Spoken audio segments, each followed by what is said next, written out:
दोस्तों, जंगल खतरनाक जानवरों से भरा हुआ है। न सिर्फ घास चरने वाले अपितु शिकार करने वाले जानवर भी अपना हर लम्हा डर के साए में जीकर ही गुजारते हैं। यहाँ सबसे ताकतवर जानवर शेर को माना जाता है, किंतु शेर का जीवन भी डर से जुदा नहीं है। जरा इस वीडियो में देखिए किस तरह से लकड़भग्गों का ये झुंड एक शेर को सबक सिखा रहा है। अब ऐसे स्थान पर जहाँ जंगल का राजा ही डर के साए में जी रहा हो, भला कौन ऐसा जीव हो सकता है जो बिना डरे अपना जीवन सुगमता से जी ले। लेकिन सच तो ये है कि कुछ जंगली जानवर ऐसे भी हैं जिन्हें जंगल में किसी प्रकार का कोई डर नहीं होता, और उन्हीं जानवरों में से एक जानवर है गैंडा। गैंडे के विशाल शरीर और कठोर त्वचा ने इस जानवर के भीतर से खौफ निकाल दिया है। माना जाता है कि जहां एक और सभी जंगली जानवर आग को देखकर भाग खड़े होते हैं, वहीं बेखौफ गैंडा जलती आग में भी घुस जाता है। दुनिया भर में गैंडों की 5 उपप्रजातियां पाई जाती हैं। इनमें से 2 उपप्रजाति अफ्रीका में निवास करती हैं, जिन्हें क्रमशः ब्लैक राइनो और व्हाइट राइनो के नाम से जाना जाता है। इसके अलावा भारतीय गैंडा और इंडोनेशिया के द्वीपों पर पाए जाने वाले सुमात्रन राइनो एवं जावन राइनो भी गैंडों की उपप्रजातियों में शामिल है। हालांकि गैंडे बेखौफ अपना जीवन जीते हैं, किंतु जीवन असंभावनाओं का खेल है। कई बार कुछ मौकापरस्त जीव गैंडों को भी धराशायी करने में कामयाब हो जाते हैं। तो चलिए आज के वीडियो में कुछ ऐसे ही जीवों के बारे में जानते हैं जो जीव किसी गैंडे का भी काम तमाम कर सकते हैं। शेरों की प्राइड। शेर अकेली ऐसी बिल्ली प्रजाति है जो एक साथ मिलकर रहने के लिए जानी जाती है। यदि शेरों को गैंडे पर हमला करना है तो निश्चित तौर पर उन्हें ये कार्य मिलकर ही करना होगा, क्योंकि किसी अकेले शेर के लिए गैंडे पर हमला करना आत्महत्या के ही समान होगा। अकेले शेर के लिए गैंडा कितनी बड़ी चुनौती है, उसका अंदाजा आप इस वीडियो से लगा सकते हैं। यहाँ एक छोटी उम्र का अनुभवहीन गैंडा कीचड़ में फंसा हुआ है और 3 शेर इस सुनहरे मौके का फायदा उठाने आ पहुंचे हैं। इस फंसे हुए गैंडे को मार डालना शायद शेरों को आसान लगा होगा, किंतु थोड़ा प्रयास करने के बाद गैंडा कीचड़ से निकल आया और उसके बाद गैंडे का रौद्र रूप देखकर शेरों के पास सिवाय भाग जाने के और कोई चारा नहीं था। जानकार मानते हैं कि किसी गैंडे को मार डालने के लिए कम से कम 10 शेरों द्वारा एक साथ हमला किया जाना आवश्यक है। इतने सारे शेर मिलकर भी सिर्फ एक छोटे गैंडे को ही मार डालने में सक्षम होंगे, क्योंकि गैंडों की त्वचा इतनी कठोर होती है कि अमूमन शेर इस त्वचा को काट नहीं पाते। लेकिन कभी कभार शेरों द्वारा गैंडों को मार डालने की घटनाएं भी दर्ज की गई हैं। वर्ष 2002 में जिम्बाब्वे में शेरों के एक प्राइड ने एक छोटे गैंडे पर हमला कर उसे मार डाला था। हालांकि ऐसी किसी भी घटना को कैमरों पर फिल्माया नहीं गया है, परंतु एक साथ मिलकर शेर काफ़ी बड़े शिकारों को मार डालने के लिए जाने जाते हैं। इसलिए शेरों की एक बड़ी प्राइड से किसी छोटे गैंडे को मार डालने की उम्मीद तो की ही जा सकती है। लकड़भग्गों का झुंड। दोस्तों, शायद आपको जानकर हैरानी हो, किंतु शेरों की बजाय लकड़भग्गों द्वारा गैंडे का शिकार किए जाने की संभावना कहीं अधिक मानी जाती है। खासतौर पर किसी अकेले गैंडे के बच्चे को तो लकड़भग्गे आसानी से मार डालते हैं। लकड़भग्गों की काटने की शक्ति शेरों से अधिक है, जिस वजह से ये गैंडे की कठोर त्वचा को भी भेद सकते हैं। साथ ही छोटा शरीर होने के बावजूद लकड़भग्गे शेरों की तुलना में कहीं अधिक बड़े झुंड बनाकर रहते हैं और लकड़भग्गों के झुंड को जंगल का सबसे बड़ा खतरा माना जाता है। लकड़भग्गे हमला करके किसी बड़े और बीमार या बूढ़े गैंडे को भी मार डालने में सक्षम है। जरा इस वीडियो में देखिए, यहाँ ये लकड़भग्गे गैंडे के समान ही ताकतवर और मजबूत त्वचा वाले एक हिप्पोपोटामस को जिंदा ही नोच नोच कर खा रहे हैं। ये हिप्पो काफी बूढ़ा हो चला था, इसलिए अपना बचाव नहीं कर पा रहा, और इस तरह का जानवर फिर चाहे वो हाथी ही क्यों न हो, लकड़भग्गों का आसान शिकार बन जाता है। वैसे एक जवान और तंदुरुस्त हिप्पो या गैंडे को शिकार बनाना हमेशा ही लकड़भग्गों की झुंड की औकात से बाहर की बात है। गैंडे न सिर्फ विशाल आकार रखते हैं, बल्कि इनके पास बेहद नुकीला सींग भी होता है, जिसका सिर्फ एक वार लकड़भग्गों के शरीर को भेद सकता है। हिप्पोपोटामस।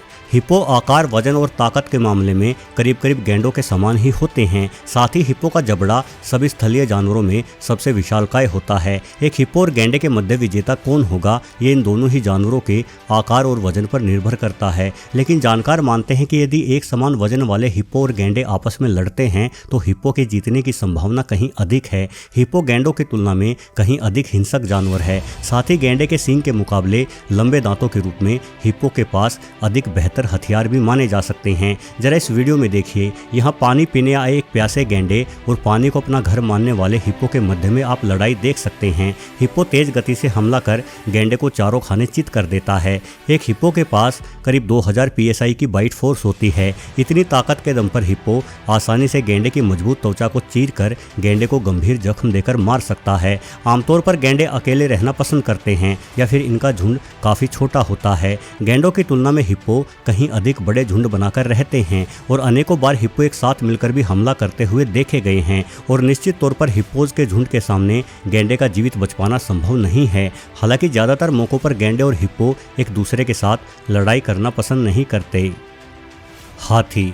दोस्तों, हाथी निश्चित रूप से कुछ ही मिनटों में किसी गैंडे को परलोक पहुंचा सकता है। यहाँ देखिए, यहाँ एक हाथी पानी पीने तालाब के पास आया था, किंतु तालाब के निकट मौजूद एक मादा गैंडे को ये हाथी अपने बच्चे के लिए खतरा लगा, इसलिए मादा गैंडे ने हाथी पर हमला बोल दिया। थोड़ी देर ठिठकने के पश्चात हाथी ने अपना रौद्र रूप गैंडे को दिखा दिया। ये हाथी किसी खिलौने की ही भांति गैंडे को धकेलते हुए ले जा रहा है। हाथी एक गैंडे की तुलना में 2 गुना भारी जानवर है और इनके पास सूंड के रूप में बेहद ही अद्भुत हथियार भी है। साथ ही हाथी अपने दांतों से भी गैंडे की जान ले सकता है। हाथी द्वारा हमला करते ही मां गैंडा समझ गई कि इस विशालकाय जानवर का सामना करना उसके बस से बाहर की बात है, इसलिए जल्द ही मां गैंडा अपने बच्चे को साथ लिए मौकाए वारदात से भाग निकली। वहीं ये वीडियो वर्ष 1998 का है और इसे नामीबिया के घास के मैदानों में वाइल्ड लाइफ फोटोग्राफर्स द्वारा शूट किया गया था। वीडियो में गैंडे के ऊपर एक हाथी हमला करता हुआ दिखाई दे रहा है। हाथी ने गैंडे को जमीन पर कई बार गिराया और अपने भारी शरीर के वजन का इस्तेमाल करते हुए गैंडे को बुरी तरह से रौंद डाला। हालांकि थोड़े समय बाद हाथी ने गैंडे को छोड़ दिया, लेकिन इस जोरदार प्रहार से बेचारे गैंडे के अंदरूनी अंगों पर चोट आई। इस घटना को फिल्माने वाले फोटोग्राफर्स ने बताया कि करीब 3 सप्ताह बाद ही बेचारे इस जख्मी गैंडे की मौत हो गई। सांप। सांप पृथ्वी पर पाए जाने वाले सभी जीवों में सबसे अद्भुत जीव माने जा सकते हैं। ना ही सांपों के पास तेज नुकीले पंजे या भारी भरकम जबड़ा है और ना ही आगे बढ़ने के लिए पैर, किंतु इसके बावजूद भी सांप बड़े से बड़े जानवर को मार गिराने में सक्षम है, क्योंकि सांपों को प्रकृति ने सबसे घातक हथियार दिया है जिसे हम जहर के नाम से जानते हैं। हालांकि गैंडे जैसे बड़े जानवर को मार डालने में सभी जहरीले सांप सक्षम नहीं है, किंतु अफ्रीका में ब्लैक मांबा और एशिया में पाए जाने वाले किंग कोबरा अपने दांतों में इतना जहर रखते हैं जिसके दम पर ये सांप न सिर्फ गैंडे को बल्कि गैंडे से 2 गुने भारी जानवर हाथी को भी मार गिराते हैं। समय समय पर सांपों द्वारा गैंडे को काटे जाने से गैंडों की मृत्यु होती रहती है। इन तस्वीरों पर नजर डालिए। इस गैंडे के पैर पर एक पफ एडर स्नेक द्वारा काटा गया था। पफ एडर साइटोटॉक्सिक जहर रखते हैं। इस जहर के प्रभाव से भयंकर सूजन आती है और मांसपेशियों के टिश्यू गलना शुरू हो जाते हैं। पफ एडर द्वारा काटे जाने पर इस गैंडे का पांव पूरी तरह से खराब हो गया और करीब 1 सप्ताह में ही इसकी मृत्यु हो गई। ध्यान देने वाली बात यह है कि ब्लैक मांबा सांप पफ एडर की तुलना में और भी अधिक प्राणघातक होते हैं। एक ब्लैक मांबा यदि किसी गैंडे को काट लेता है तो गैंडे की मृत्यु 2 से 3 दिन में ही हो जाती है। वहीं एशिया में पाए जाने वाले किंग कोबरा का जहर अधिक तेज नहीं होता, किंतु किंग कोबरा बहुत ही ज्यादा मात्रा में जहर उगलते हैं और जहर की अत्यधिक मात्रा ही इस सांप को पृथ्वी के सबसे घातक सांपों में से एक बना देती है। हालांकि सांपों के जबड़े बहुत अधिक ताकतवर नहीं होते, किंतु इनके दांत सुई के समान ही पैने होते हैं और ये पैने दांत आसानी से गैंडे की त्वचा में पंचर करते हुए जानलेवा विष गैंडे के शरीर में छोड़ देने में सक्षम है। यानी भले ही जहरीले सांप गैंडे की तुलना में हजारों गुना हल्के जीव हैं, किंतु सांपों के द्वारा उगला गया जहर इन्हें अजेय जीव बना देता है। वीडियो देखने के लिए आपका बहुत बहुत धन्यवाद।